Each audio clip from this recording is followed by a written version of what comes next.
Hello, friends. Blessings to you on this International Day of Yoga, and thank you for joining us. We're the monks of Ananda Village, and we're very happy to share this virtual pilgrimage with you of the Crystal Hermitage here. So, just to introduce ourselves very quickly, my name is Brahmachari Prasad.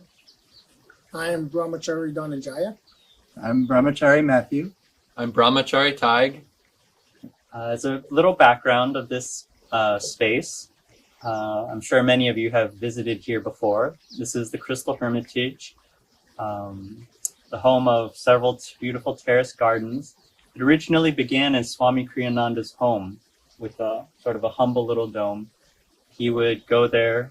He lived there, so he wrote there. It was a very busy time of writing for him. And the Hermitage gradually evolved. He would have people over for satsangs, sharing his writings as it progressed. He wrote The New Path, notably towards the beginning. And since then, this place has expanded as a place of community gathering, of satsang and upliftment. And notably this year in April, there was a tulip festival hosted here. So we planted 17,000 tulips. Many people came. And the whole intention is to create a hermitage. Yogananda said, make your hearts a hermitage for God. There is a need for silence, seclusion, in order to develop devotion and interconnection and communion with the divine. So that is the purpose that this place serves. It's very uplifting to come here, uplifting to one's consciousness, to one's spirit. You can feel a certain holiness on the grounds, and it has been very beneficial for many who have come. So we are very happy to share this time with you today. There are several shrines here. We'll be visiting 3 of them, starting with the Shrine of the Masters, then Crystal Hermitage Chapel, and finally Moksha Mandir. So let's begin.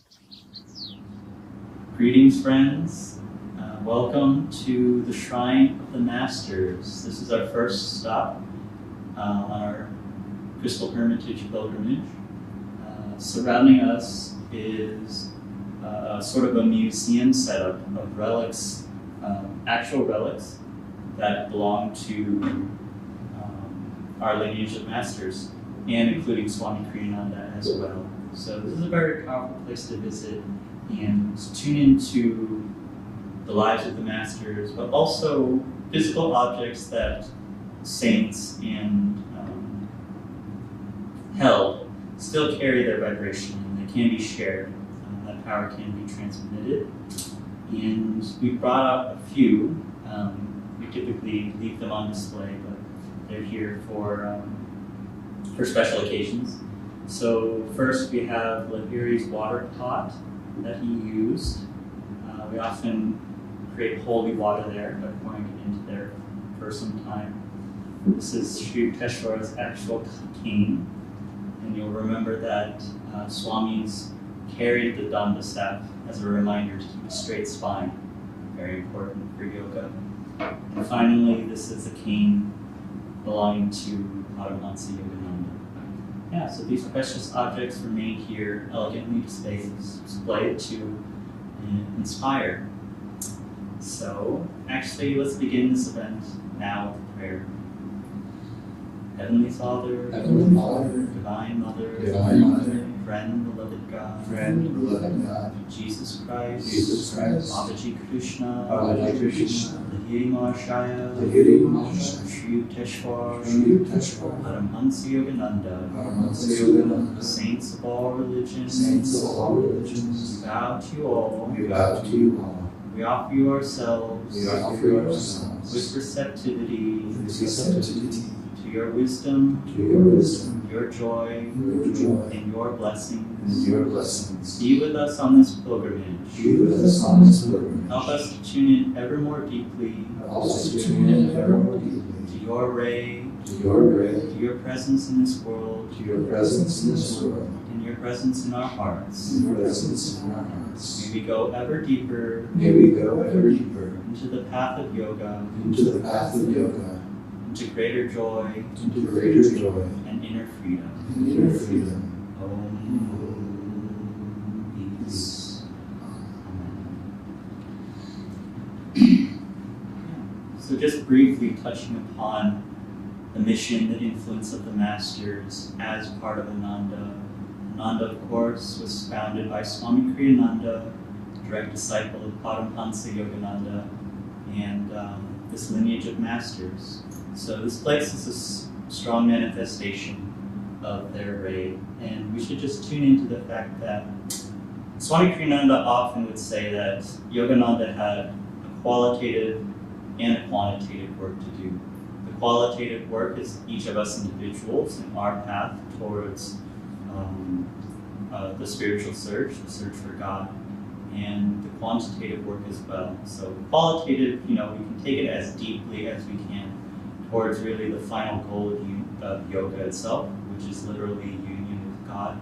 But so too, the light that emanates powerfully from these avatars, these realized masters, is enough to shine a bright enough light upon the whole world to uplift everybody. So, in that spirit, attuning to their consciousness, let's invoke their presence with this chant. I will sing thy name.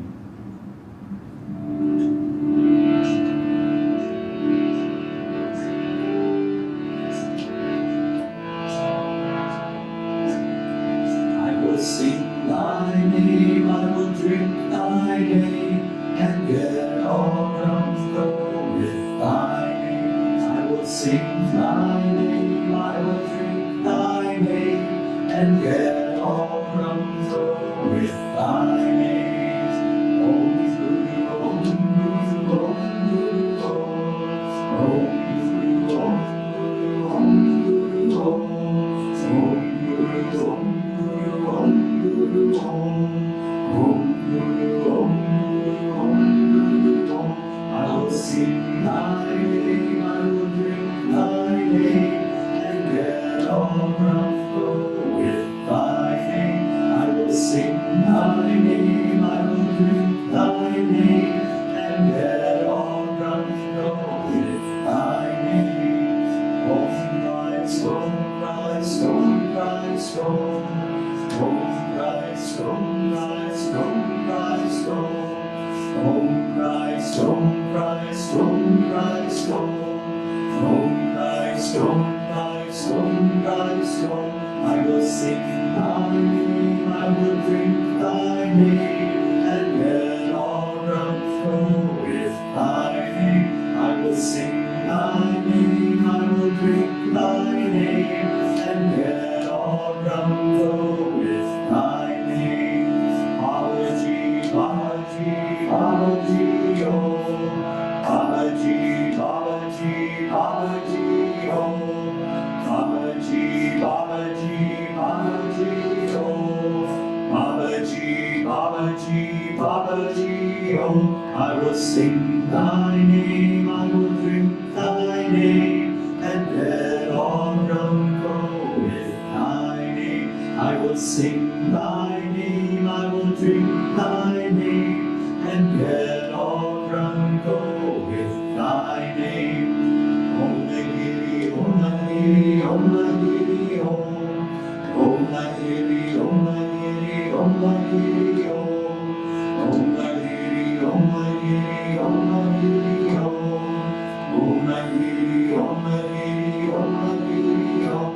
I will sing thy name, I will drink thy name, and get all drunk with thy name. I will sing thy name, I will drink thy name, and get all drunk with thy name. Om Yukteswar, Om Yukteswar, Om Yukteswar, Om. Om Yukteswar, Om Yukteswar, Om Yukteswar, Om. Om Yukteswar, Om Yukteswar, Om Yukteswar, Om. Om Yukteswar, Om Yukteswar, Om Yukteswar, Om. I will sing thy name, I will drink thy name, and get all drunk with thy name. I will sing thy name, I will drink thy name, and get all drunk with thy name. Yogananda, Yogananda,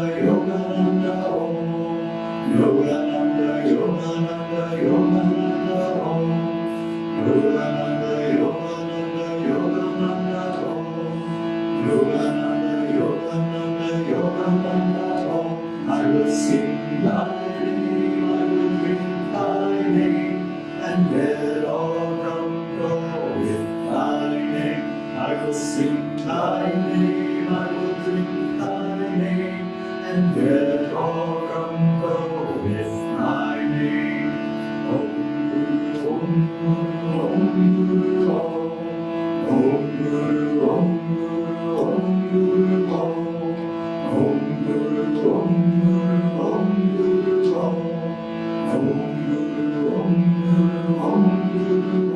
I will sing thy name, I will drink thy name, and get all from go with thy name. I will sing thy name, I will drink thy name, and get all from go with thy name, and get all from go with thy name, and get all from go with thy name, and get all from go with thy name.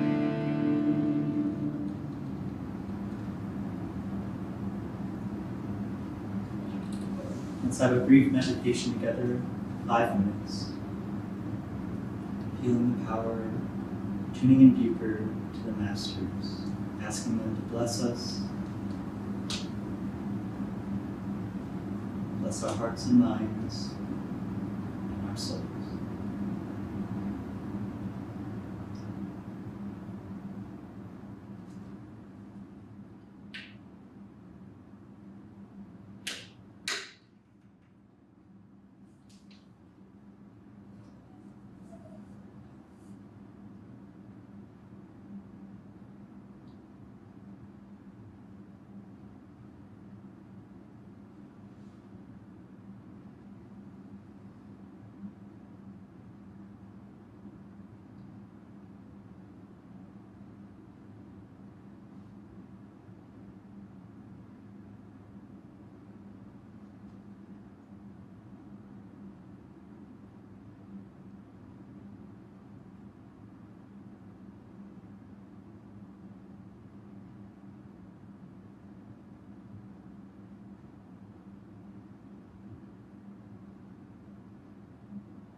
From whispers from eternity, my Guru. Thou light of my life, thou camest to spread wisdom's glow over the path of my soul. Centuries of darkness dissolved before the shafts of thy luminous help. As a naughty baby, I cried for my mother divine, and she came to me as my Guru, Swami Sri Yukteswar. At that meeting, O my Guru, a spark flew from thee, and the faggots of my God craving, gathered through incarnations, smoldered and blazed into bliss. All my questions have been answered with thy flaming golden touch. Eternal, ever-present satisfaction has come to me through thy glory. My Guru, thou voice of God, I found thee in response to my soul cries. Slumbers of sorrow are gone, and I am awake in bliss. If all the gods are displeased, yet thou art pleased. I am safe in the fortress of thy pleasure. If all the gods protect me behind the parapets of their blessings, yet I receive not thy benedictions. I am an orphan left to pine spiritually in the ruins of thy displeasure. O Guru, thou didst bring me out of the bottomless pit of darkness into the paradise of peace. Our souls met after years of waiting. They trembled with an omnipresent thrill. We met here because we have met before. Together we will fly to his shores, where we will smash our planes of finitude forever and vanish into infinite light. I bow to thee as the spoken voice of silent God. I bow to thee as the divine door which leads to the temple of salvation. I bow to thee, to thy master, Lahiri Mahasaya, harbinger of yoga in Benares, and I lay the flowers of my devotion at the feet of Babaji, our supreme master.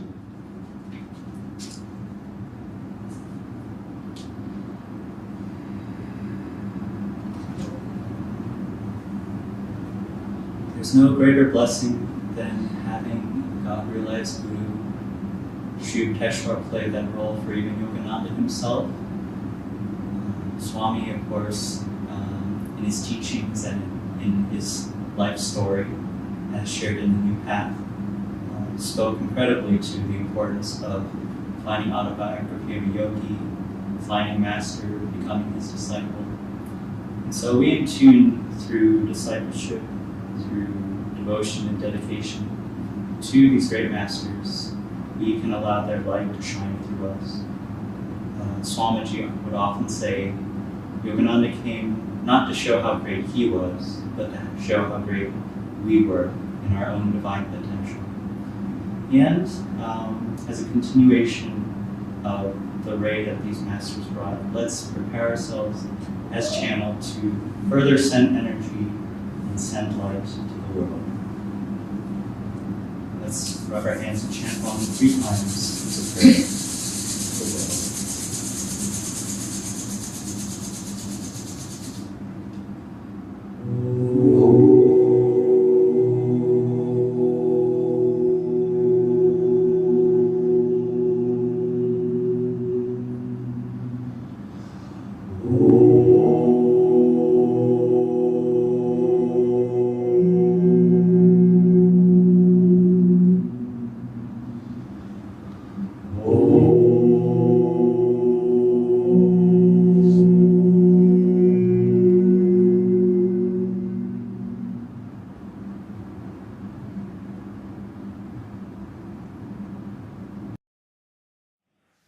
Hello, and welcome friends.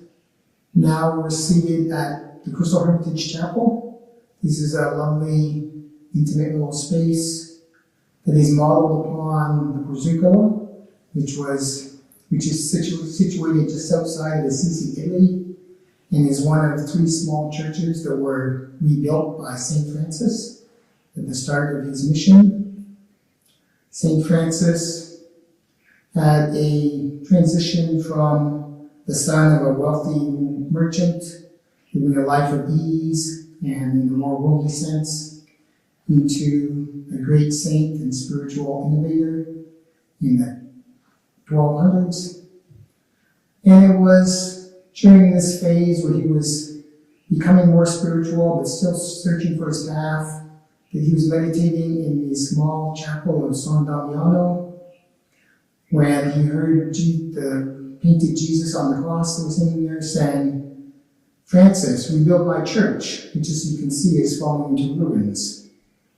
And Francis, of course, looked around that little chapel and he saw that it was crumbling, and he took that quite literally to mean that he should repair that little church. And looking back on it now, you can see that St. Francis's mission was much larger than that. He was, in a sense, restoring the whole Catholic Church and bringing it back into simplicity and relating to people on a more individual basis and an individual relationship with God. But he didn't realize that right away, which is maybe for the best. It might have been a bit too much if he thought he had to take on such great responsibility before he even got started.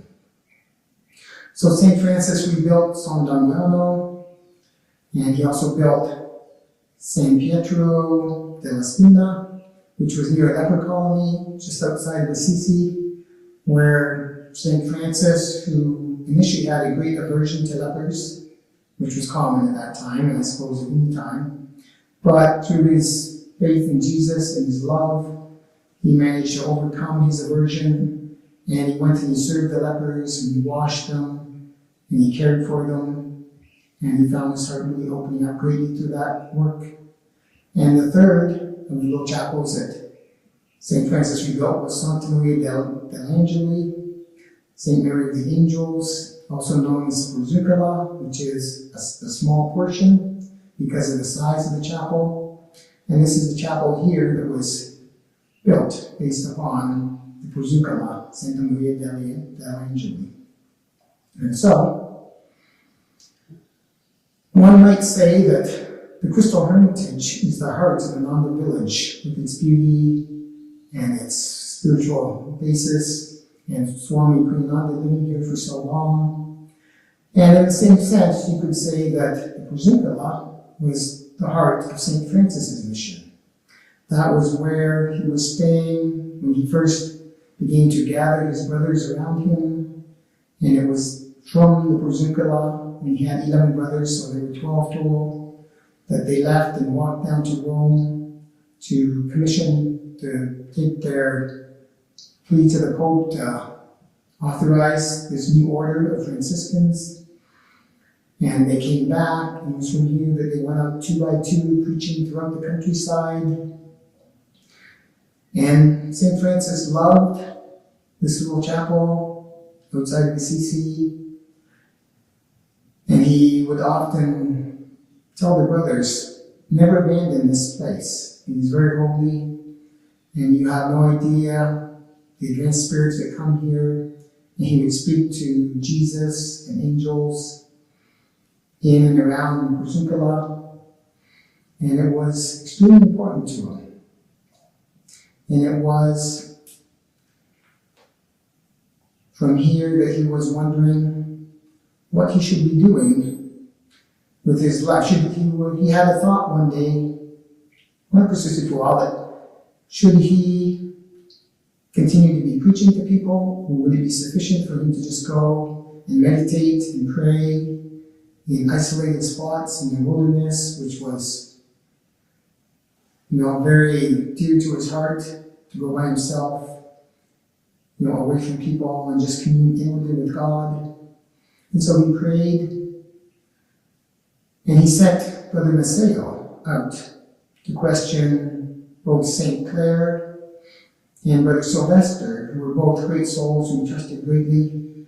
And he sent Brother Maceo to go and ask them, was it sufficient for Francis just to meditate and pray, or did he also have the duty to preach? And so Brother Maceo went to San Damiano, the first church that St. Francis had rebuilt, which had become a monastery for the poor clares, as they became called, the female branch of the Franciscan order. And he asked St. Clare to meditate with her most spiritual companion upon this question. And Brother Maceo went over to where Brother Sylvester was staying on Mount Subasio. He stayed there quite a lot, and he asked him the same question. And Brother Sylvester went to meditate immediately, and he opened himself to God's counsel. And in a short time, he came back And he told Brother Masail that the message he received was that God did not bless St. Francis just for his own benefit, but so that many, many souls could come to God through these blessings. Brother Masail thanked him, and he went back to St. Clare and her companion, who had had the exact same message from God as they prayed. And so Brother Masail went back to tell St. Francis. And when he told St. Francis immediately upon hearing this, he said, he was fired with enthusiasm. He was like, let's go. And he went with Brother Masail to the nearby town of Kenara, and he preached there with such vigor and enthusiasm and such love of God that all the villagers, when he was done, wanted to follow him. The men, the women, the children, they all wanted to abandon their homes and take up St. Francis's way of life because he had so inspired them with his love of God and Jesus. But St. Francis says, no, everybody can't follow this path. People have to stay in their homes and do their worldly duties. But don't worry, he said, because I will come up with another way for you can do what you do already and dedicate your lives to God still. And this was the origin of the third order of Franciscans, the lay order, where people who live in households and have their regular duties can also dedicate themselves to God. And in a way, this is very similar to Ananda village and what Swami Kriyananda established with the Naya Swami order, or the New Swami order, in which married couples, householders, they can also take vows dedicating their lives to God in addition to their regular worldly duties that they have to fulfill. And this is one connection between St. Francis and our present time. And another connection is St. Francis came in a time when a change was needed in the way people viewed religion and looked at the world. I mean, a lot of religion in those days was conducted in massive cathedrals with ornate pillars and gold inlay everywhere, and these high masses in Latin, which a lot of people would understand. And it was very top-heavy. And St. Francis, he was very simple. He was inspired above all by love of Jesus. The rule for his order was based upon opening the book to various passages in the Gospels, and we received a message like, don't take anything for the road, no wallet, no staff, just go and trust in God to fulfill your needs. And if anybody would be perfect, let him go and sell all he has, give it to the poor, and come and follow me. And this was how St. Francis lived. He abhorred money. He wouldn't have any money, and he would go through the countryside preaching in towns and villages, and preaching out the love that he had for Jesus, and the love that Jesus had for all of us, and inspiring people to make a greater effort to live their life the way that Jesus had lived his life. And that involved an inner communion, a one-on-one relationship with Jesus and with God. And this is also coming back to the present day. Here in Ananda village, we practice yoga and meditation and various practices which are to serve the same purpose, to open ourselves to feel God's presence within us, and to know that God's presence is within us and within all those around us. And I kind of think that Yogananda, when he was speaking of St. Francis, would refer to him as his patron saint. And Yogananda came here with the mission of teaching and bringing back the teachings of inner communion and how to relate personally between each individual and God. And St. Francis was engaged in the same mission in his day and his time, and he brought a great many souls to God. And I think it's very, very apropos that we celebrate St. Francis with his desire, his love of God, and we love God, and Yogananda came to help us with this. And it's just very inspiring. And St. Francis, one other thing that he brought to his time, he brought a message of peace to all people. He would greet people as you're walking down the street, peace be with you. And this was a time when there wasn't a lot of peace to go around a lot of the time. Kind of cities would be at war with other cities. Francis himself, when he was younger, he was engaged in the war between Assisi and the neighboring city of Perugia, where he actually ended up in the dungeon for a while. And even after he'd been in the dungeon for a year, and he recovered, he considered going to join the Crusades. He was on his way when he received a vision that he could learn more by serving God than by serving man. And there was war between different barons and different lords and countries. It was very unstable and fractious time. So St. Francis's message of peace at that time was really quite revolutionary. And I think it's a message we can always hold on to. We can always appreciate the value of peace between individuals and between countries and different belief systems. And now, in order to celebrate this peace, we will sing, "Make us each a channel of thy peace."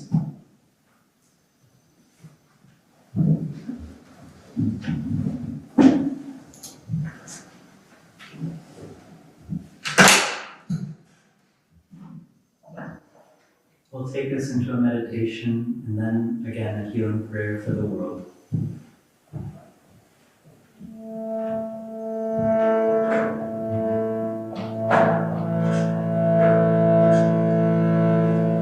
Lord Most High, our Heavenly Father, all our lives we dedicate to Thee. All our labors, all our joys and woes, all our pleasure, all our melody. Make us each a channel of Thy peace. When in darkness, guide us from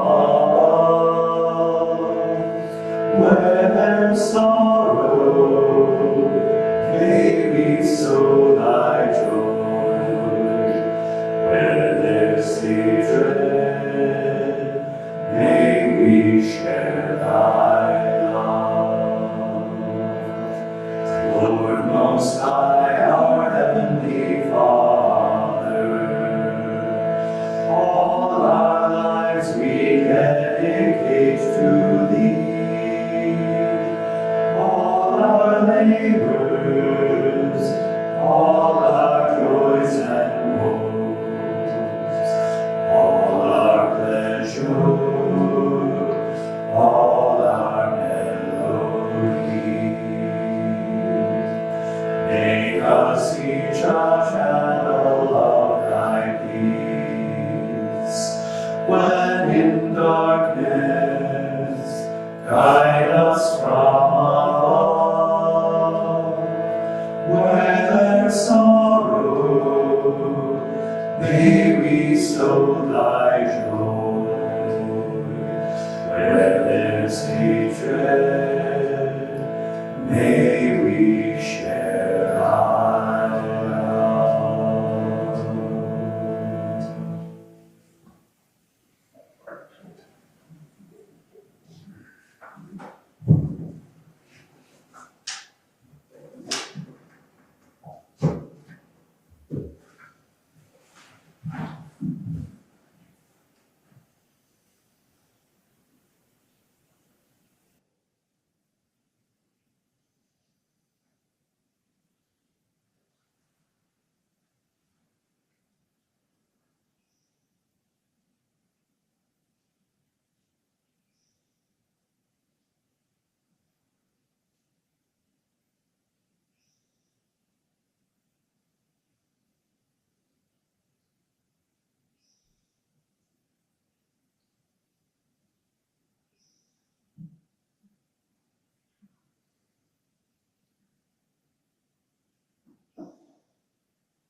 Let's focus on the words of the psalm, St. Francis's prayer, and make it a prayer for the world.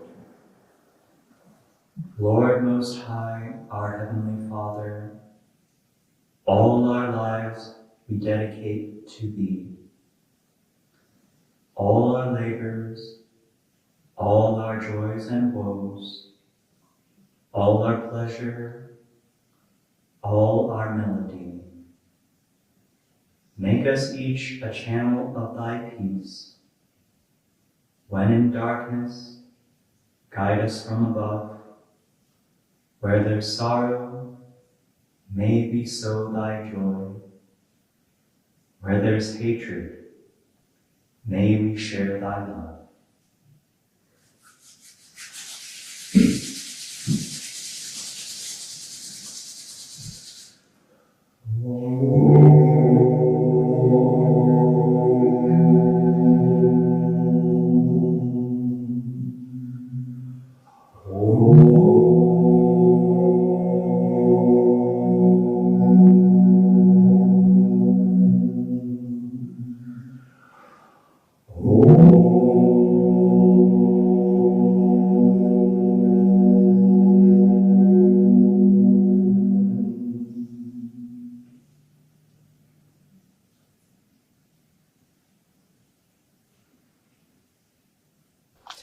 Well, hello, friends. Welcome to our final stop on our pilgrimage, the beautiful Moksha Mandir,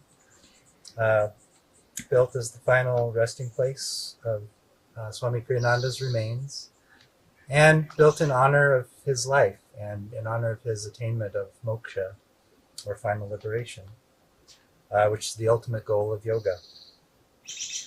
In the yogic teachings and yogic traditions, we speak of Shankya, Yoga, and Vedanta, or the why, the how, and the what of the yogic path.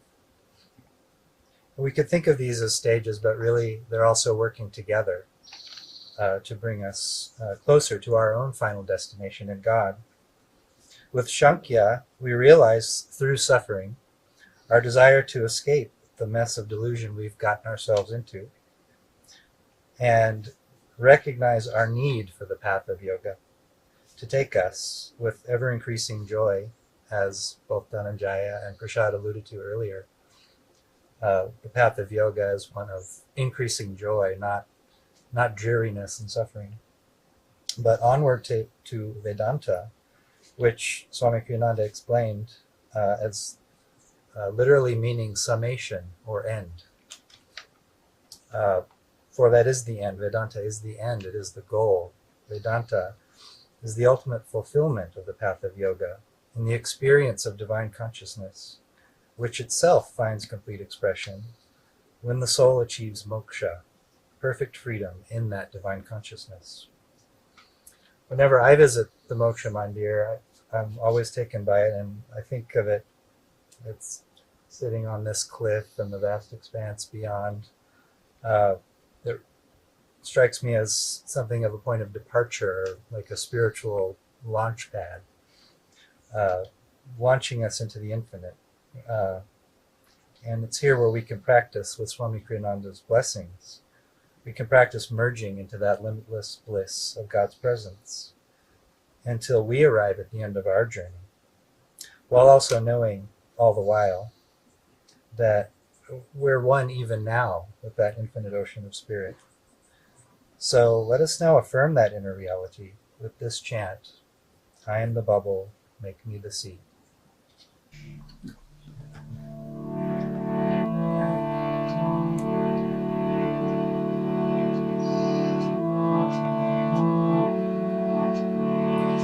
So do thou, my Lord, so do thou, my Lord, thou and I never apart, thou and I never apart. Wave of the sea, dissolve in the sea, wave of the sea, dissolve in the sea. I am the bubble, make me the sea. I am the sea. Make me the sea, oh make me the sea. Make me the sea, oh make me the sea. Wave of the sea, dissolve in the sea. Wave of the sea, dissolve in the sea. I am the bubble, make me the sea. I am the bubble, make me the sea. So do thou, my Lord, so do thou, my Lord, thou and I never apart, thou and I never apart. Wave of the sea, dissolve in the sea. Wave of the sea, dissolve in the sea. I am the bubble, make me the sea. I am the bubble, make me the sea. Make me the sea, oh make me the sea. Make me the sea, oh make me the sea. Wave of the sea, dissolve in the sea. Wave of the sea, dissolve in the sea. I am the bubble, make me the sea. I am the bubble, make me the sea. So do thou, my Lord, so do thou, my Lord. Thou and I never apart, thou and I never apart. Wave of the sea, dissolve in the sea. Wave of the sea, dissolve in the sea. I am the bubble, make me the sea. I am the bubble, make me the sea. Make me the sea, oh make me the sea. Make me the sea, oh make me the sea. Wave of the sea, dissolve in the sea. Wave of the sea, dissolve in the sea. I am the bubble, make me the sea. I am the bubble, make me the sea. So do thou, my Lord, so do thou, my Lord, thou and I never apart, thou and I never apart. Wave of the sea, dissolve in the sea. Wave of the sea, dissolve in the sea. I am the bubble, make me the sea. I am the bubble, make me the sea. Make me the sea, oh make me the sea. Make me the sea, oh make me the sea.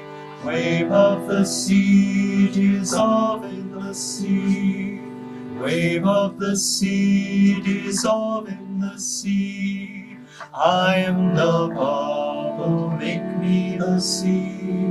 I am the bubble, make me the sea. I am the bubble, make me the sea. I am the bubble, make me the sea.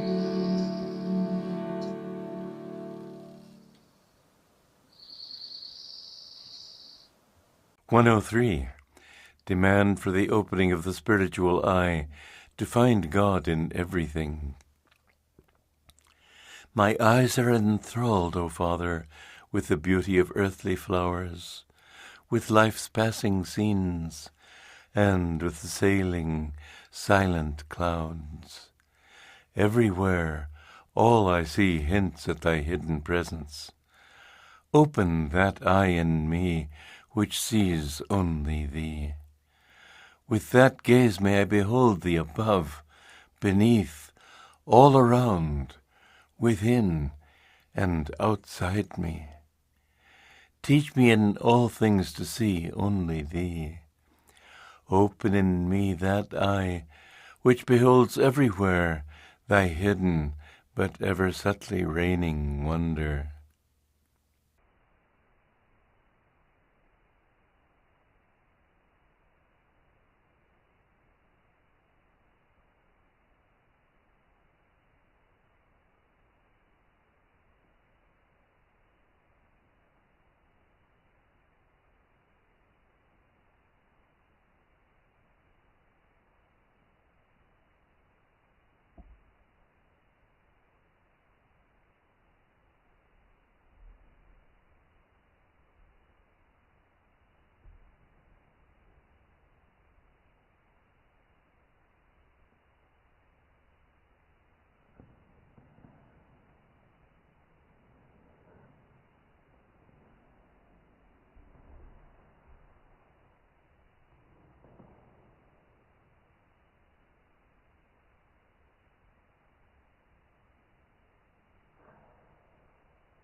thank you for joining us today. This has been a great blessing and a joy to share this sacred space with you. We hope you can visit, whether you've been here before or whether it will be a new journey for you. So many blessings on your path of yoga, and may you make your own hearts a hermitage of God's presence.